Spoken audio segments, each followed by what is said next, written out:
A year. That's how long Christine Brown made her own husband wait for a honeymoon.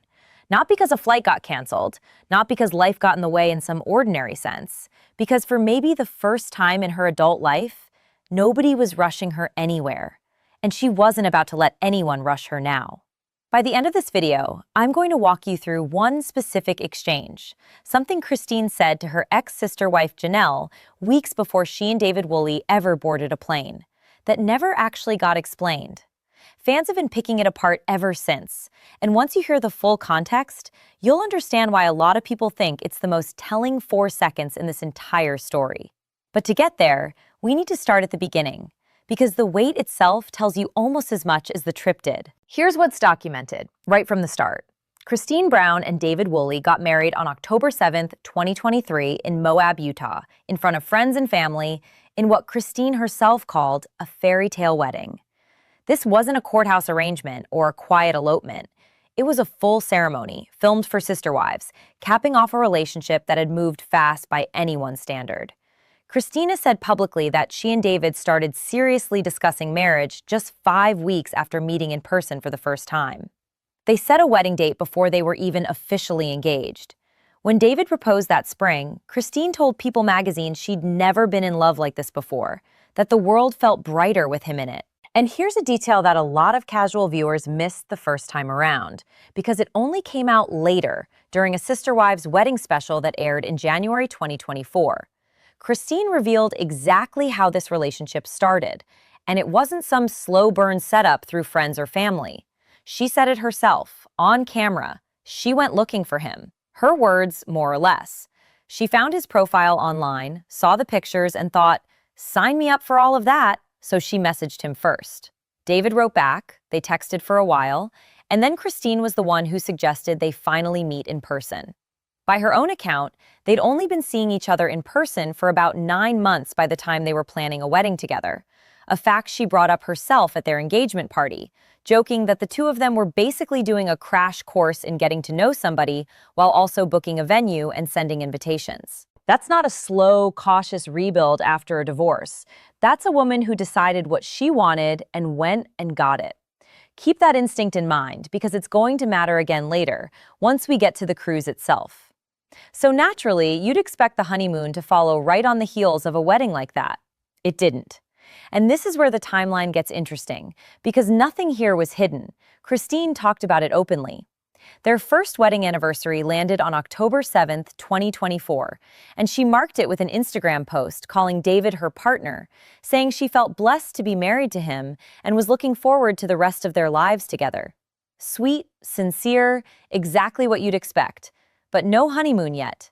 That came almost a month later.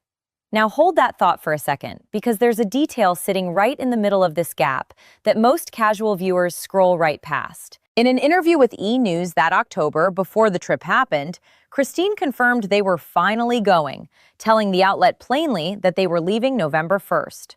And in that same conversation, something small happened that stuck with fans way longer than a passing comment usually does. Janelle Brown, Christine's former sister wife, the two of them still close, still vacationing together since their respective splits from Cody, found out about the cruise and got excited. She said it was a trip she'd always wanted to take herself, and Christine's response was oddly specific. She told Janelle, quote, "I don't think you want to go on this one." Janelle immediately clarified she wasn't hinting at anything, and the two of them moved on, agreeing they'd do other cruises together in the future, just not this particular one. That's it. That's the whole exchange. No explanation, no follow-up, nothing on the record clarifying what Christine actually meant. And I promised you at the start we'd come back to this, because we are, just not yet. Keep that line in your back pocket. It matters more once you've seen where the cruise actually took them. Because here's where this stops being just a vacation story and starts being a where's she been story. Christine and David booked a Virgin Voyages cruise through Europe, and the itinerary itself reads like a bucket list Christine had been holding on to for years. First stop, confirmed through her own Instagram posts, Barcelona, Spain. On November 4th, she shared a video montage from the trip, captioned, "We are finally on our honeymoon. Yep, a year later, we just decided to take our time and go when we were ready. We love Barcelona, the architecture, food, and people. That's Christine, in her own words, framing the delay as a choice, not a disappointment, not something that happened to her, but something she and David decided on together. In Barcelona, the couple visited the Sagrada Familia, Gaudi's still unfinished basilica, one of the most photographed buildings in the world. If you've never been, picture stone spires that look like they're still growing out of the ground, light pouring through stained glass in colors that don't exist anywhere else. That's the backdrop for what Christine called, in her caption, a dream come true. And here's a small thing worth sitting with for a second. Christine didn't just post a single photo and move on.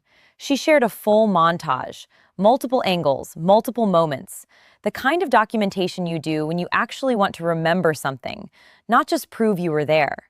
Compare that to years of Sister Wives footage, where family trips were split across 4 adult women, a shared husband, and whatever children were along for that particular leg of the family calendar. This was 2 people, 1 itinerary, nobody else's preferences to accommodate.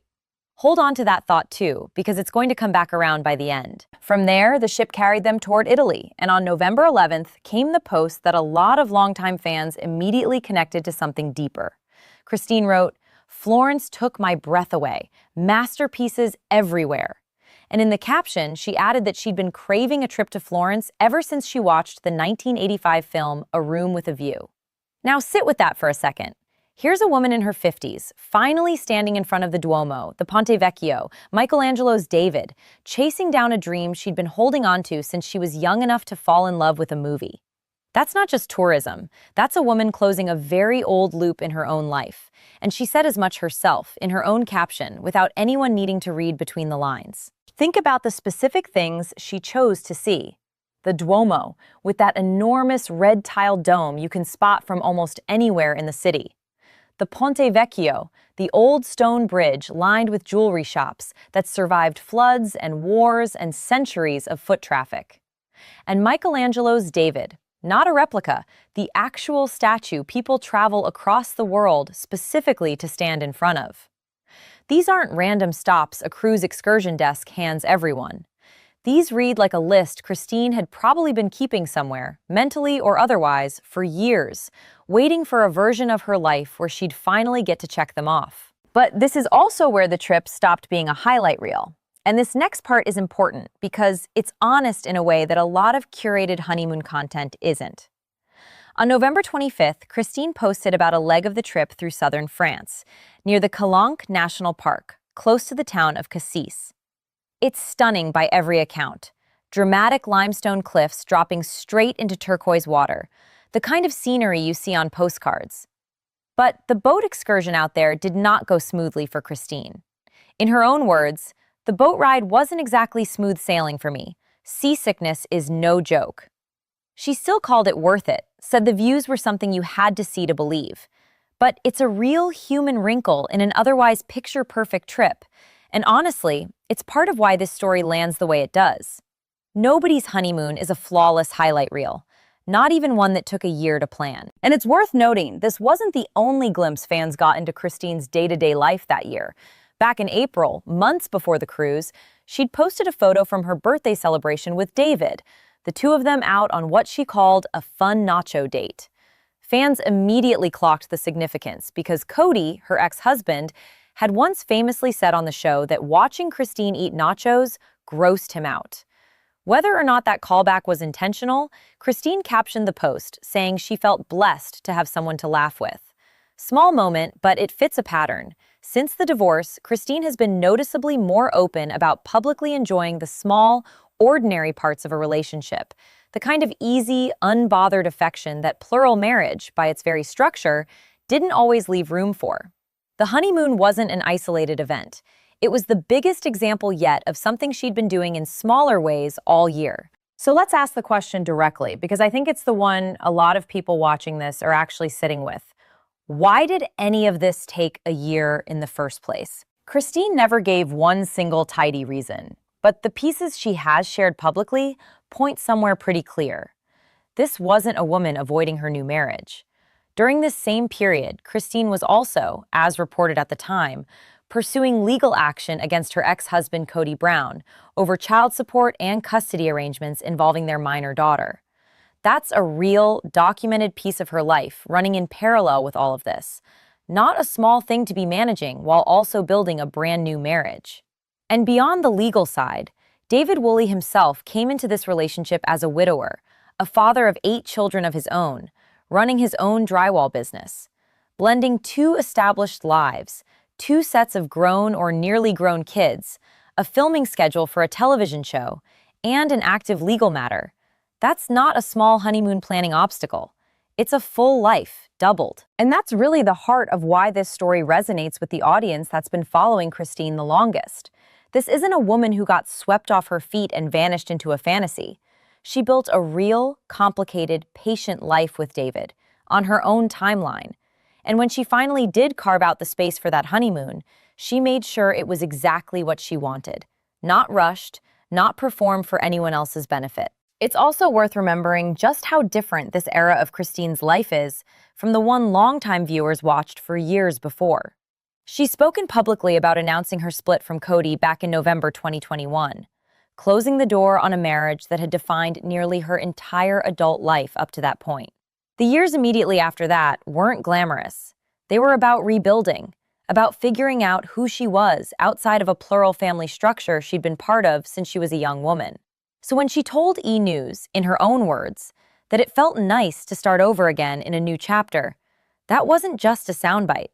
That's a woman describing an actual lived transition, one she'd clearly been sitting inside of for a few years by the time this cruise happened. The honeymoon didn't come out of nowhere.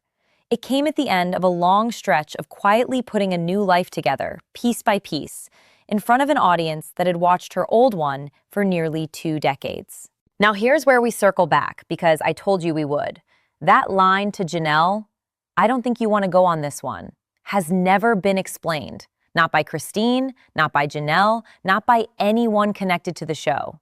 And here's where fans on Reddit and in comment sections start to wonder, because nobody's confirmed a single theory. Some read it as Christine simply meaning the cruise line or itinerary had a romantic, couples-focused reputation that wouldn't suit Janelle traveling without a partner. Janelle, after all, is currently unmarried following her own split from Cody.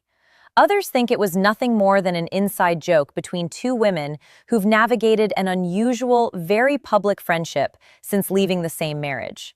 The kind of shorthand you develop with someone who's lived through the exact same thing you have. And a smaller group of fans have pointed to the fact that Christine and Janelle do still travel together regularly.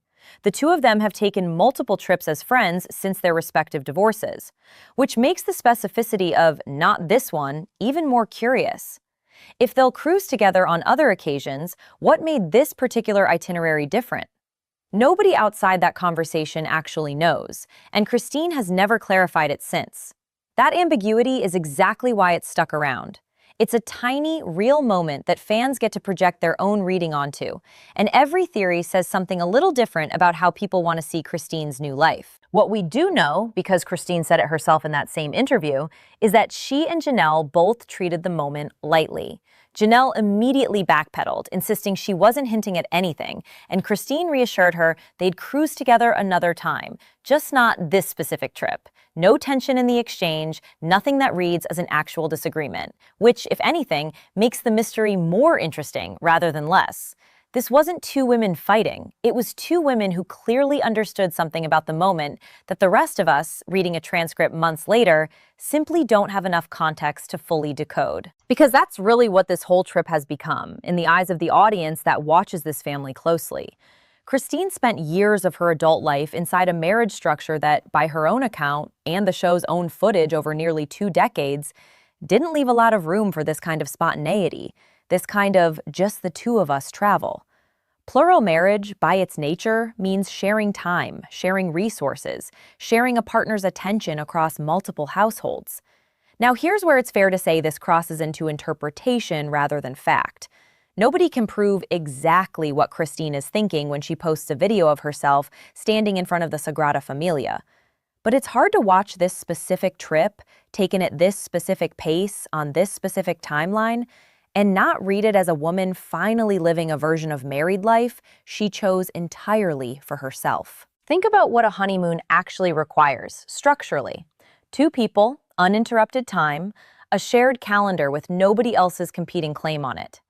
For nearly 2 decades of Sister Wives, viewers watched Christine's relationship exist inside a household where that kind of undivided time was, by definition, a shared and negotiated resource. Split across sister wives, split across a large blended family of children, split across a husband whose attention was, structurally, never only hers. None of that is a criticism of anyone else in that family. It's simply how a plural marriage functions by design. What's different now is that David Woolley's time is not something Christine shares with 3 other women. When she wanted a honeymoon a year after her wedding instead of immediately after it, there was no one else's schedule to negotiate around except her own and David's. That, as much as any single photo from Barcelona or Florence, might be the real story here. Not the destinations, but the uncomplicated ownership of the time itself. And maybe that's the real payoff here, more than any single Instagram caption or unexplained comment to Janelle. Christine Brown didn't rush her honeymoon because she didn't have to. She'd already spent enough years on somebody else's schedule. This time, when she finally stood in Florence, in front of a church she'd wanted to see since she was young, there was nobody else's timeline to answer to. Just hers. It's easy, watching this kind of story from the outside, to reduce it down to a single headline. Happy ending, new husband, pretty pictures from Europe. But the more interesting version of this story is the quieter part sitting underneath all of that. A full year of actually building a life with someone, legal matters running in the background, 2 blended families finding their footing, and yes, seasickness on a boat off the coast of France that nobody would have chosen to share publicly if the only goal was to look perfect. Christine let all of that be part of the story, not just the highlight reel. And that, honestly, might be the most telling thing about where she is now compared to where she started. So here's the question I want to leave you with, because I think this family splits fans right down the middle every single time this topic comes up. Is Christine Brown genuinely living the best post-divorce life on this entire show? Drop your answer in the comments. I read every single one of them, and I promise you, the replies on this one are going to get spicy. If you want more of these deep dives into what's actually going on behind the Brown family's headlines, make sure you're subscribed because we've got a lot more of.